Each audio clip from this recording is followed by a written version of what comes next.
The Majority Report with Sam Cedar. It is Tuesday, August 28th, 2018. My name is Sam Cedar. This is the 5-time award-winning Majority Report. We are broadcasting live 2-tape steps from the industrially ravaged Gowanus Canal in the industrially ravaged, what is it? I've totally forgotten. You know why I've forgotten? I'm on vacation, people. I've left this me behind. I'm not actually on vacation right now as I say this, but as you hear it, I am, without a doubt. I am on day, I don't know. I can't even remember. I can't even count days. What is today? Tuesday? I have no idea. Yep, Tuesday. Bat, what are you doing here on vacation with me? Well, Right. Folks, we're on vacation this week, but we still have all new interviews, content for you, fascinating interview. We had some really great interviews this week. Yesterday we had Annalisa Cox. Today we have Daegan Miller, a Mellon postdoctoral fellow at the University of Wisconsin-Madison, author of This Radical Land, Natural History of America's Dissent. It's a fascinating book about stuff that I don't normally talk about. It's just a little bit, I don't want to say it's more poetic, but it's like a literary hangover episode. Almost. It almost is. It almost is. Right now, everybody's on vacation. I am at the beach with my kids. Matt is probably in front of a television playing. What game are you playing? MLB The Show. MLB The Show. Yep. Nice. Now it's well, I don't know. I guess it's be released at noon, so you are definitely out of commission, right? I mean, I'm not gonna. Probably coming back into commission, getting some food, and then going back out of commission. Cool. Good stuff. So there you have it. We're on vacation. I have no idea what Michael's doing. I think he's in Europe or at some like yoga retreat. I have no idea. He's doing a tour of. He's doing a white wine tour, I think, of Europe. Is that right? It's like doing the best yoga positions to bully atheists. That's right. Jamie is out. I think spraying graffiti somewhere, and Brendan's still working. We didn't give Brendan any time off. He's still working.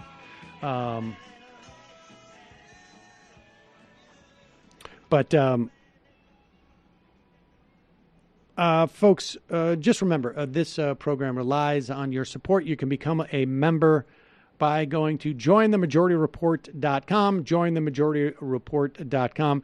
Just pennies a day, and you can support this show. We're going to take a quick break. When we come back, we'll be talking to Daegan Miller. Don't forget, all this week, all new material. Although on Friday, I think we're going to have a special show on Friday. That'll be a repeat, but definitely a worthwhile one. All right, quick break. Be right back with Daegan Miller.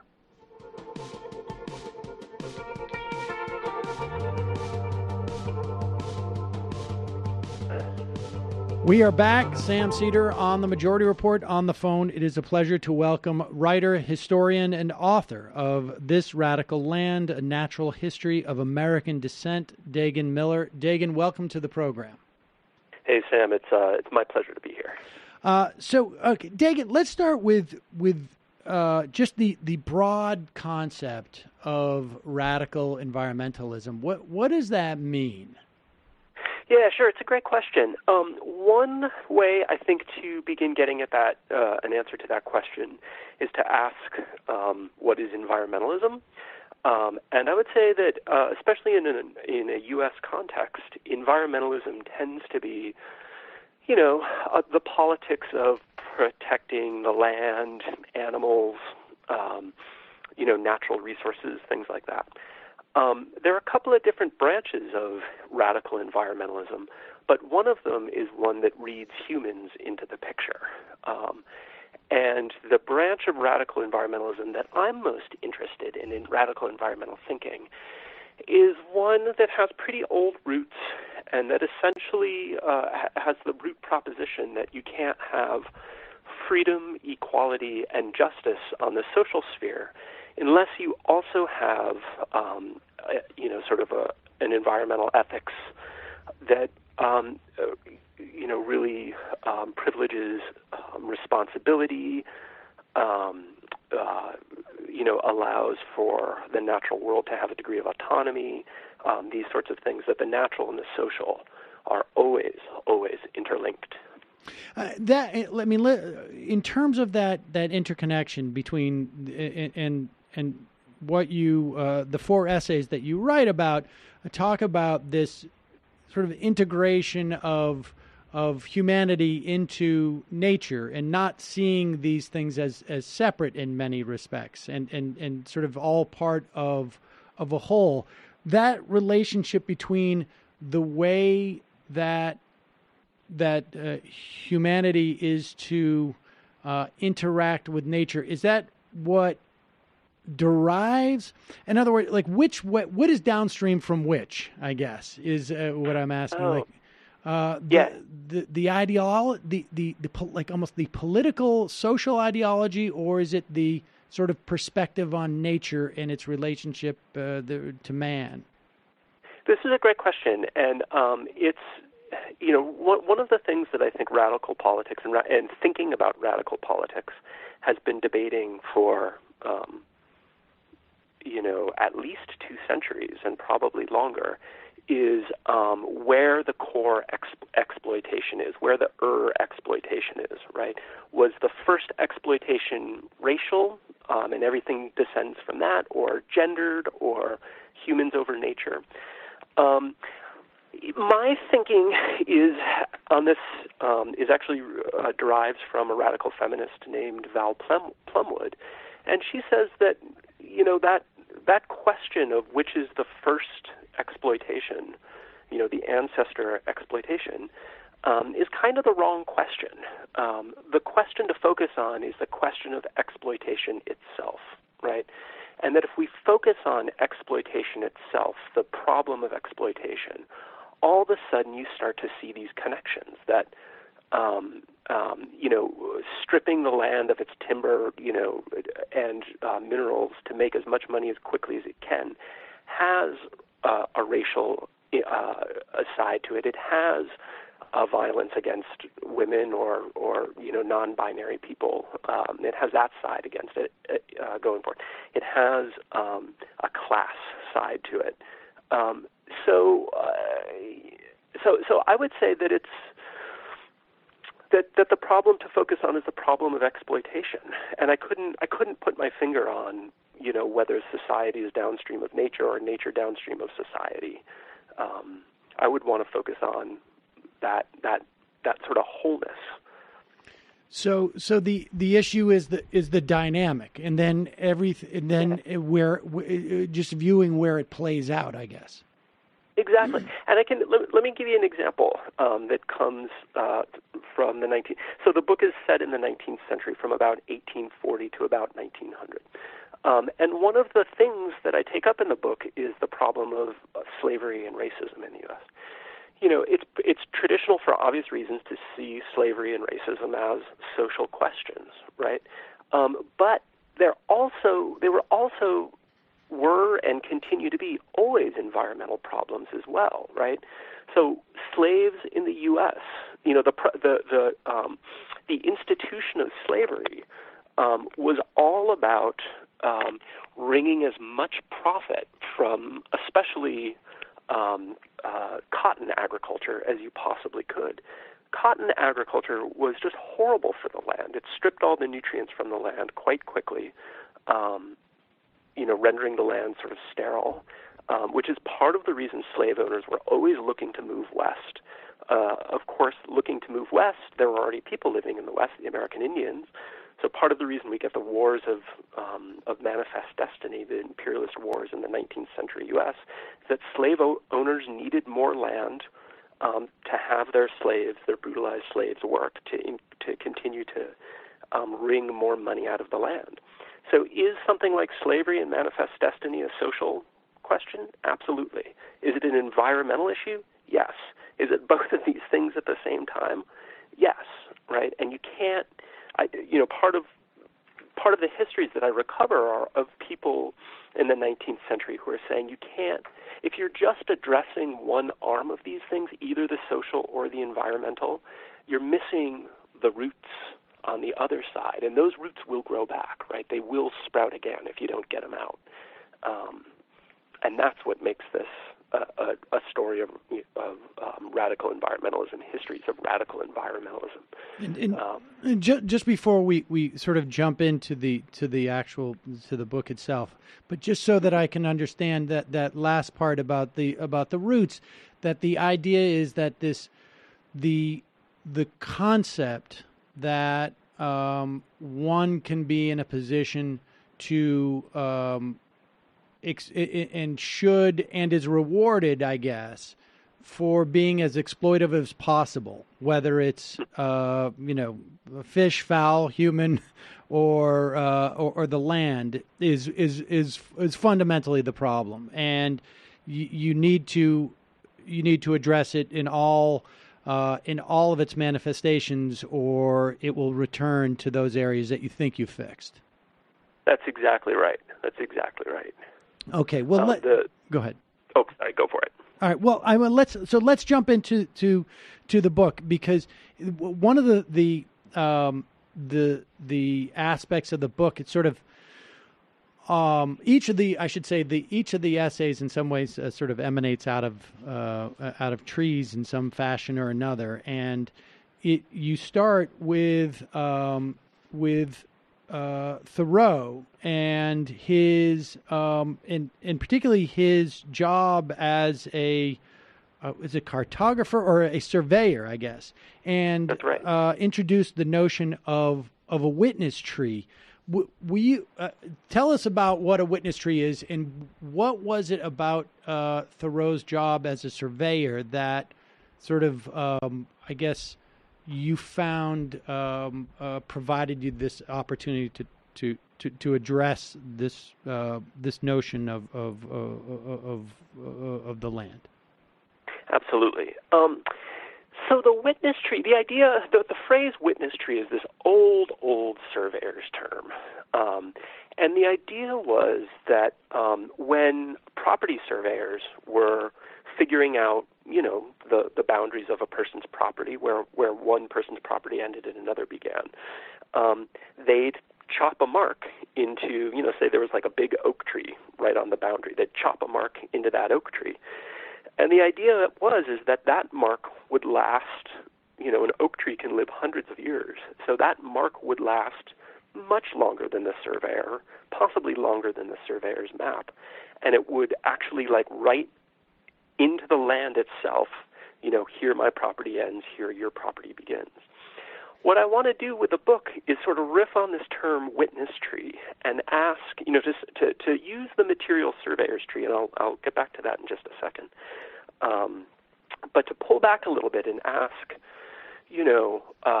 what is it that was being witnessed, right? We witness crimes, but we also witness things like divine revelation. There's a religious sense to the term witness.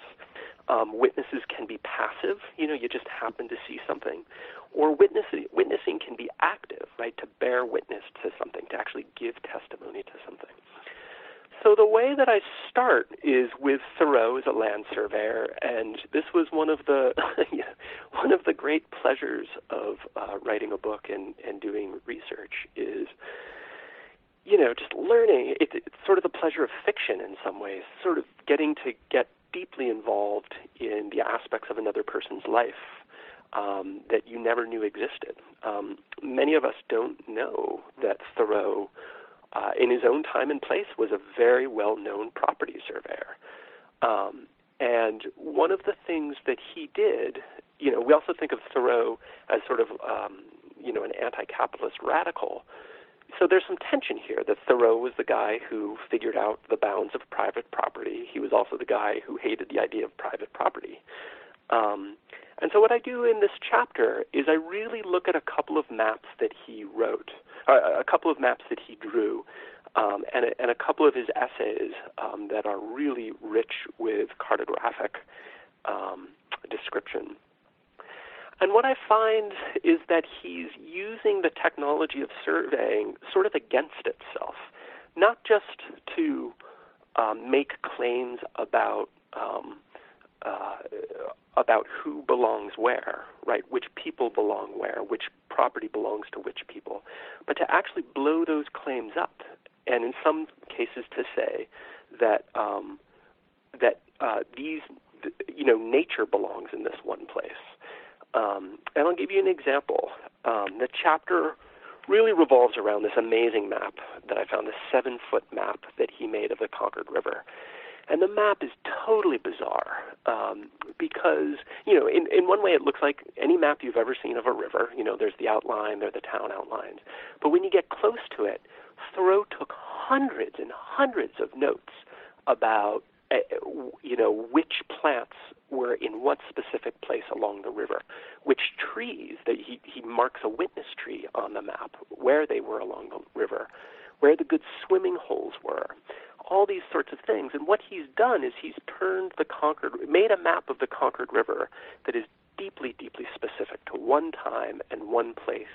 And he's sort of staked a claim for the natural world in the Concord River itself, and not just a claim for the landowners along the banks or the mill owner who had a dam across the Concord River. He's in some ways, it's kind of Tai Chi, kind of jujitsu, right? He's using cartography against itself, using the weight and power of cartography against itself.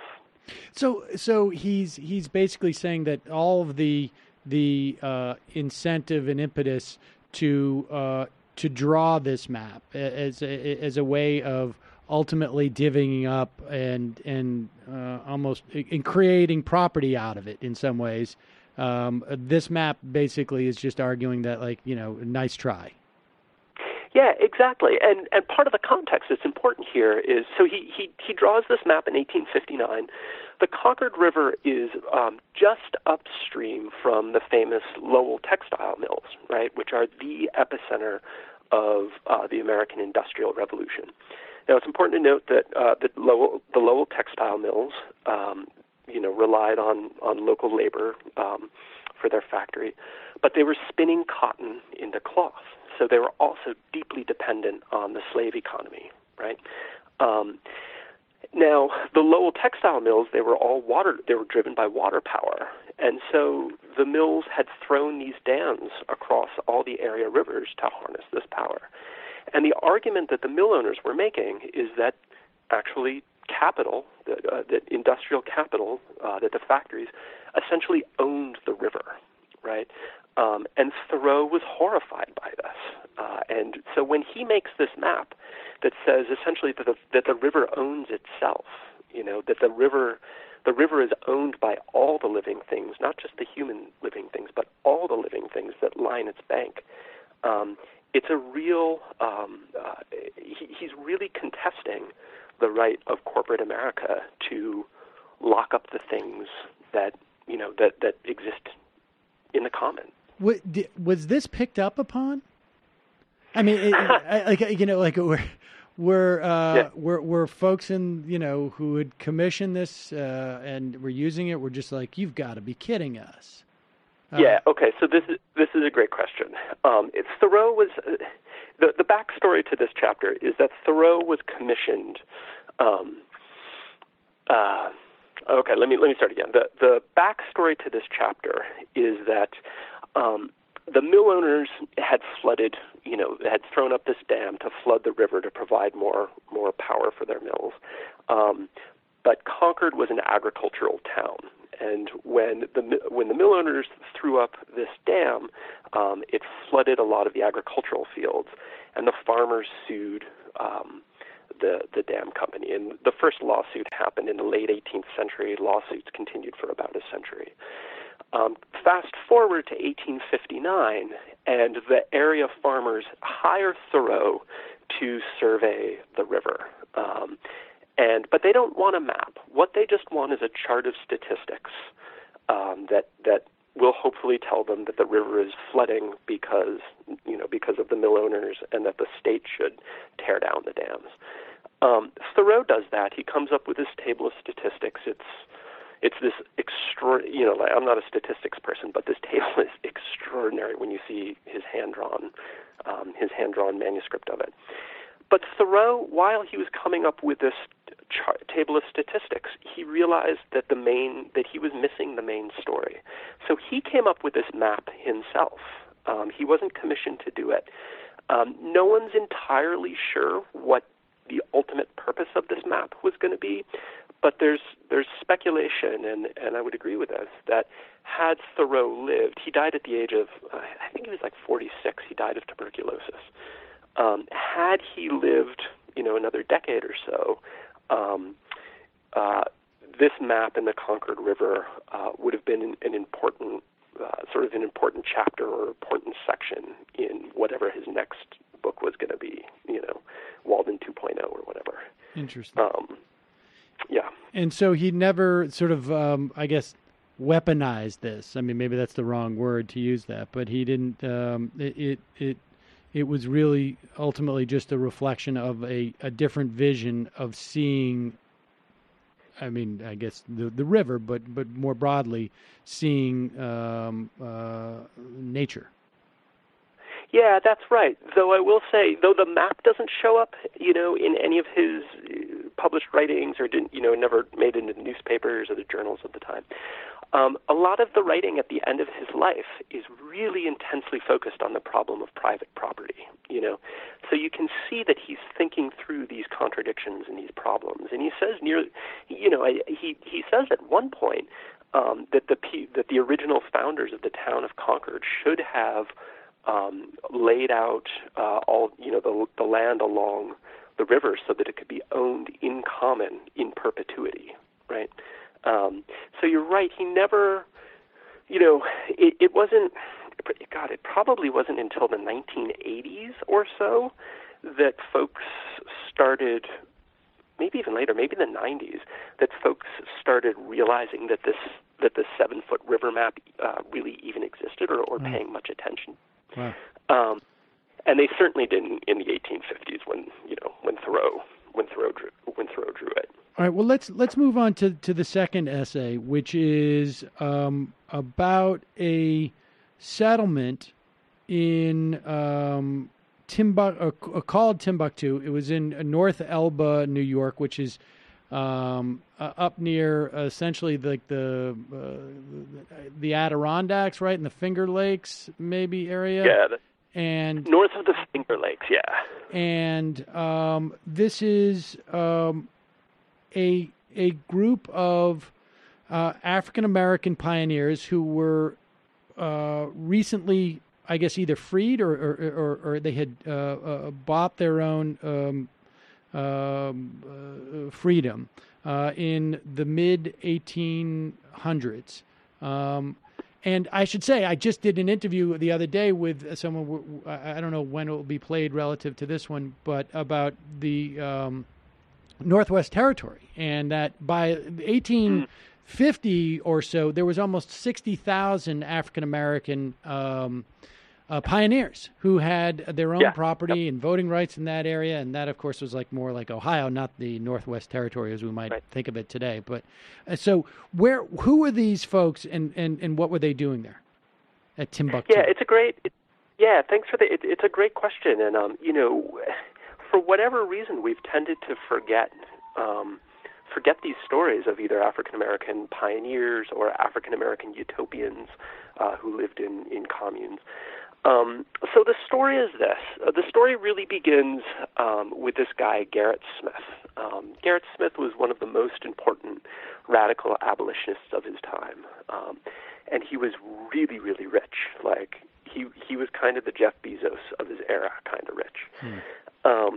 And his fellow radicals called him out on this and said, you can't be rich and a radical at the same time because, wealth equals exploitation. And Gerrit Smith actually really took this to heart. And one of the things he had was tens of thousands of acres, hundreds of thousands of acres of land throughout New York State, especially in the Adirondacks. He came from his family had earned its millions of dollars in the fur trade. And so what Gerrit Smith decided to do in 1846 was to deed 40-acre plots of land to 3,000 black New York families. So that's 120,000 acres in the Adirondacks. And he essentially gave each of these plots, these 40-acre plots, away for $1, the token price of $1 per plot. And what his idea was is that if you could get people land, that land led to autonomy, land led to self-improvement. What happened is in the late 1840s and early 1850s, this became one of the most important abolitionist efforts of its time. The famous abolitionist Frederick Douglass had a plot, though he didn't move to the Adirondacks, but he had a plot, and he pushed it heavily he promoted it heavily in his newspaper, the North Star. And the idea was that all these African American folks would go to the Adirondacks, and they started to settle communally. In that they had these settlements, and then they'd sort of work their land communally. And the idea is that by doing so, they would achieve not only political freedom. There was at the time in New York State there was a property requirement for black men to vote. So not only could they achieve the vote, but something spiritually, something sort of metaphysical would happen in working the land, and they would prove to the United States, partly through and I get into this in the book, it's maybe too much to get into right now, but given the sort of racial science of the era, they would essentially overcome racism itself, not just get rid of slavery, but overcome the human prejudice of racism. And they were going to do it from northern New York State, way up. It's very cold. It's rocky. Today, it's one of the whitest places in New York State, and it was this major concern in the 1840s and 1850s. And what type of vision does it provide for us today? The ability of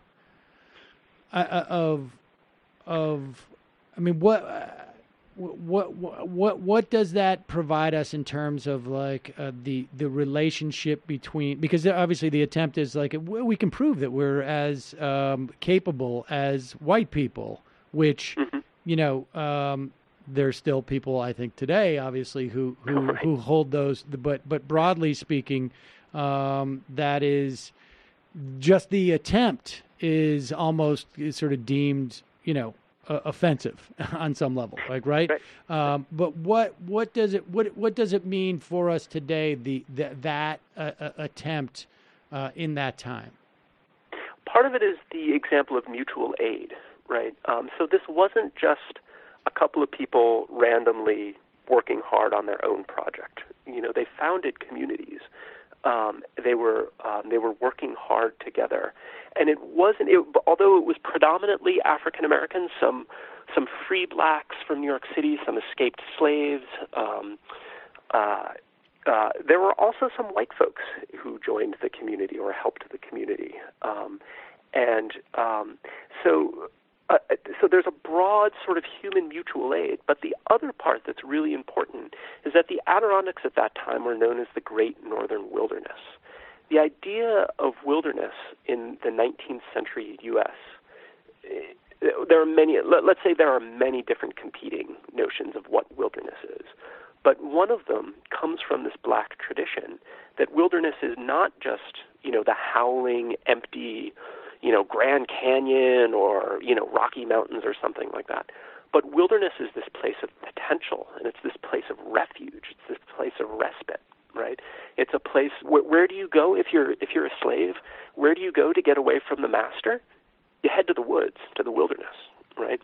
So part of the vision that these black pioneers, these black utopians in the Adirondacks had, was that nature itself was on their side, right? that wilderness itself was on their side. And they in the way that they were cultivating the land, the community didn't last more than about 15 years, and we can get into why. But in part of the way that they were cultivating the land and thinking about their relationship to it, it was clear that they were not just there to make a couple bucks, right? That this wilderness was home, and you take care of your home, because if you take care of your home takes care of you, right?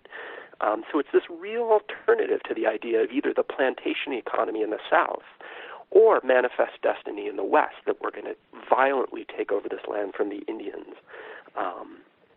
And so I think in that sense, it helps provide, I guess, some lessons for today, that the social and environmental, that, civil rights and environmental justice are deeply intertwined, that mutual aid is one way to go about, taking the world back from the people who've stolen it from all of us,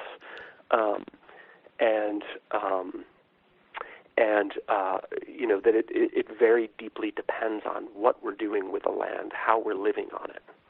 And I guess I don't know that it's ironic, but John Brown, his involvement sort of helped end it. Is that right? Yeah, that's right. So John Brown, in the in 1854 or so, he goes to the Adirondacks. Now, in 1854, John Brown wasn't yet the John Brown. He was known as a committed abolitionist, but mostly he was a failed farmer, a failed capitalist. He was on the run from creditors throughout the U.S., and he went to the Adirondacks because he really wanted to be around this. It was an incredibly important abolitionist experiment that was going on. It was from the Adirondacks that he really launched the violent raids that would make him famous. First in Bleeding, Kansas, in the 1850s, the Potawatomi Massacre, and then in 1859 the raid on Harper's Ferry, which some people argue helped spark the Civil War. The thing about John Brown is that John Brown was not into community. John Brown was into power. John Brown was not into peace, and this was a peaceful community. John Brown was into violence. He was a lunatic. In many respects, right? Maybe that's. So this is we could go back and forth. He was.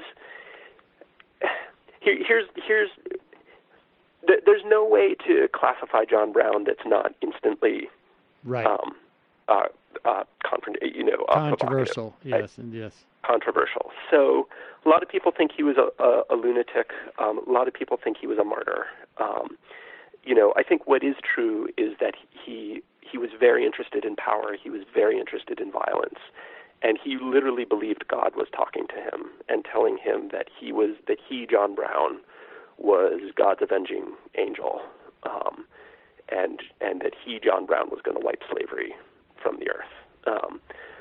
So we can, however we want to describe this, I think those are, I think most historians would agree that that's a fairly factual description, right, of Brown. But he was not into community, and it's important to note that he couldn't, he tried to recruit members for the Harper's Ferry raid from this community in the Adirondacks, and nobody wanted to go. They had their own good thing going on. What John Brown did do is he captured the attention of especially the rich downstate abolitionists, including Garrett Smith. And once the radical abolitionist attention started to move from a sort of peaceful, I would say anarchistic nonviolence, to something much more, by any means necessary, direct action sort of model, the Adirondack community slowly withered away. Although it didn't totally die, and I should say there are still folks in the Adirondacks who can trace their, or nearby the Adirondacks, who can trace their ancestry in that region back to this community of Timbuktu. Let's move to the third essay, which is about the photography of A.J. Russell. A photographer that I guess was a fairly well-known Civil War photographer and chronicler of some of the railroads that were built across the country. I was not familiar with his work at all, but you see something different in his photography than I think has been normally attributed to him. Yeah, absolutely. So photography has So 19th century American landscape photography has traditionally been seen as photography that apologizes for and helps further the process of manifest destiny. And I don't think that's what A.J. Russell is doing at all. I should say that, so he was a Civil War photographer, and something happened to him during the Civil War. I think, witnessing violence and bloodshed and a sort of senseless violence and bloodshed in a lot of ways on that level really spun his head around. And a lot of his Civil War photographs end up really questioning the idea of violence, questioning the idea of industrial progress and mechanical progress, right? Part of the reason the Civil War was so bloody is because it was the first industrialized war. He's hired through no one's quite sure how he gets hired by the Union Pacific Railroad post-Civil War. Wartime, it has to do with wartime connections, but no one's exactly been able to pin down exactly how. But in 1868 or 1869, he's hired by the Union Pacific Railroad to document the completion of the Transcontinental Railroad. The Union Pacific was one of two mega corporations that were building the Transcontinental Railroad, and basically they wanted they wanted advertisement, right? This was an amazing technological and engineering feat, and so A.J. Russell heads out west and makes these photographs. And man, I'll tell you, my favorite part of researching and writing this book was getting to go to archives across the U.S. and gaze at his photos, which are huge. They're like 8 inches by 11 inches or so, and they are. What I find is that he's working with these visual tropes of irony. These are not celebrations of progress, but they're photographs that by and large ask us, at what price is progress coming? And I think when you ask that question, when you start to say, but what is the social and environmental cost of all of this? It makes you pause, right? It makes you reconsider whether it's worth it. He asks us, is this worth it? He doesn't answer the question, I don't think. But I think even asking that question in 1869 right. is deeply ambivalent, if not radical, at least deeply ambivalent. It's contrary to the notion of destiny, right? I mean, exactly, right. And I mean, I wonder, how much, there's a parallel, right, between the Concord map and these photographs insofar as they are, political statements, but that were not that were subversive in the sense that they were, theoretically for some other purpose, I guess, but yeah, largely unreceived. Yeah, and you're right. So part of, we can get into this too. In a lot of ways, you could see the book as a history of failed alternatives or failed critiques. Right. But I also think that ideas don't die, right? People die, but ideas don't. Ideas are seeds. They're sort of ever-fertile seeds. And that just because A.J. Russell's photographs didn't stop, the genocide of the American Indians or something like that, it doesn't mean that they don't still offer something to us today. And one of the things that they offer, I think, is this legacy, of alternatives. I think it's a legacy, in the era of rape culture, in the era of global climate change, in the era of, increasing, just galloping inequality. We desperately, I think, need these alternative histories that we can root ourselves in. Right. I mean, and part of the argument, and I want to move on to the fourth essay, but part of it is that these radical notions are maybe. I mean, I don't want to say that they're not as radical as we are led to believe, but that they are not as unique or new, or that they have existed through time and run parallel. That there's always been another perspective on this, and you write about this other community that created a parallel, I guess, system in Tulare County, California. This is in the late 1800s. Am I pronouncing it right? The Kewah Cooperative Colony? Kewah. Tell us about the Kewah Cooperative Colony. And they had a tree they named after Marx. Is that right? Yeah. This was. So so it's set in California, right? California has always been, then as now, a place of extremes and contrast. It's been a place of intense radicalism. It's also been always an intensely conservative place, right? It gave us Nixon and Reagan. So in the 1880s, there are a group of labor radicals, anarchists, Marxists, socialists of all kind, and they're trying to figure out how to overthrow the capitalist system, and not just the economics, but the entire culture of capitalism. And they're at a picnic one day. Where better to do this than at a picnic? And they're tossing around ideas. And what they hit on, a number of them hit on, is we need a commune. We need our own patch of land to start our own community, as sort of like a model, as a demonstration. And if we can get this thing going and off the ground, we can show how much better socialist and anarchist life is than capitalist life. And we should say this is happening, a decade after the war, I guess, less. And there's probably people are still sort of walking around dazed at this point. Yeah, absolutely. They're walking around dazed, and they're walking around disillusioned with the idea of progress, capital P, capitalist progress. So through a long series of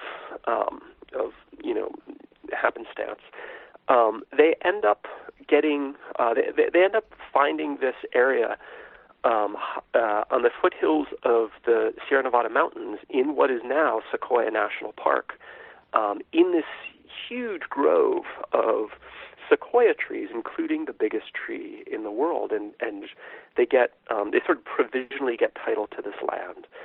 And they settle this place, and they found this community that is actually quite successful. And one of the first things they do when they get there is they go to this grove, this enormous grove of sequoias. The sequoias are the biggest trees in the world, and the biggest single sequoia in 1879 was named the General Sherman tree. General Sherman, famous as a Civil War hero, to the north at least. But after the Civil War, he was an incredibly vicious Indian fighter, and he sort of directed the genocide against the American Indians out west. So when the communards get this land in the late 1880s, they go to the General Sherman and they rechristen the tree Karl Marx, and it's sort of known as the Karl Marx tree for about 8 years or so, and it really becomes the sort of spiritual and environmental center of their community.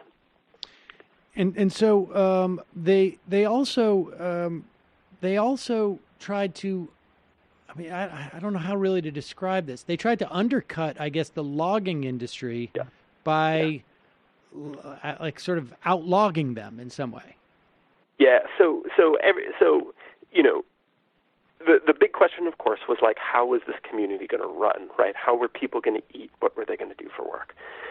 And what they decided to do is that this was land on the Sierra Nevada mountains, so it wasn't good for farming. But what it was good for was timber.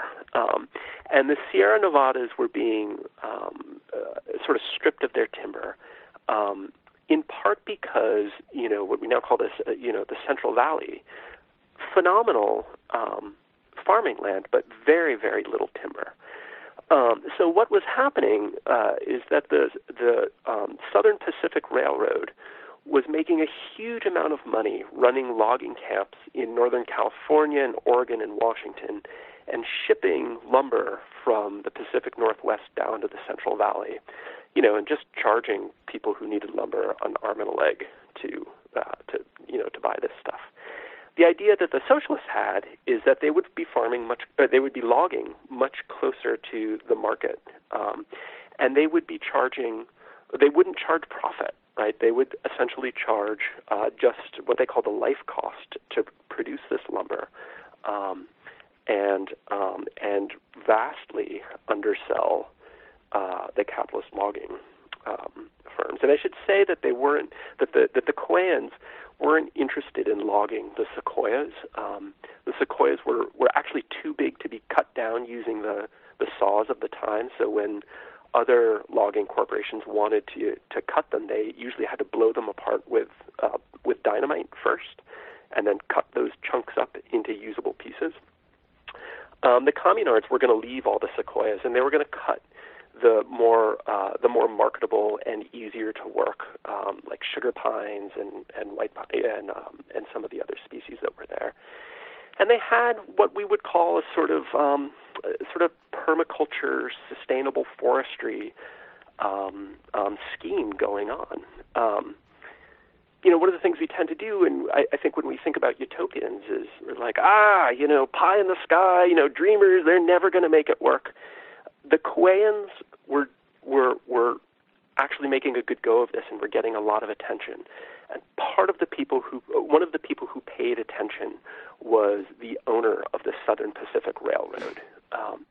He took this community extremely seriously. So seriously, in fact, that one of the things that he and his sort of cronies did is they got together with a bunch of local environmentalists and helped ram a bill through Congress to essentially create the Sequoia National Park in order to sort of claim through eminent domain all of the communards' land, to drive them out with a national park. And that's exactly what happened. Sequoia National Park right now sits on these communards' land, and the communards they actually had to be escorted out by the cavalry at bayonet point. And that was the end of that. I mean, and I think like this essay is, and maybe it's a function of maybe I'm just too literal, and anything that is too ineffable, I think I get a little bit lost. But but that to me expresses that idea that you start with, that notion of that you mentioned when we were talking about the idea of radical environmentalism, is that it is not an environmentalism that is distinct, that there are two sort of distinct spheres of like humanity and nature, and right. The idea is to be an environmentalist is to try and remove as much humanity from nature as possible, but rather it's how one integrates all of it together. That's exactly right. And I want to be careful, given the political climate right now and the way that the Trump administration is declaring war on, sort of national parks and Bears Ears and national monuments and things like this. But it's worth making the case that mainstream American environmentalism, the preservationism that we have that gives us wilderness areas, has really never been in any meaningful way opposed to the exploitation of capitalism, right? It's never really had a social agenda, and so in some ways, it's often been quite conservative. right? And has helped to extinguish some of the much more radical environmental possibilities that we've had in the United States. I mean, it does have, there is a quality to the idea of I can see the parallels of, the idea of like, well, we have capitalism, but as long as we provide some type of safety net, Exactly. we're okay. The reserves and the parks on some level are that safety net that sort of allow us to go whole hog, as it were, everywhere else. Exactly, and part of the reason the parks exist is the idea was like, the labor force could get their 2 weeks vacation, go to the parks, and come back to work refreshed and ready to work hard for the other 50 weeks of the year, right? And the idea is that we should be integrating all of the principles that we may, sort of that theoretically cause us to create these small slices of where you can go for, recharging and social reproduction. And we should be integrating these things into the way that we relate to nature wherever we are. Exactly, right? In the cities, in the towns, in the little hamlets, way out in the country, if that's where you live, that there could be a much wider environmentalism that's practiced, in all of our daily lives, right? In an environmental ethics, the way that the environmental historian William Cronin puts it is, we need an environmental ethics that tells us not just what to do when we're out in the middle of nowhere, but an environmental ethics that tells us what to do in our everyday daily lives.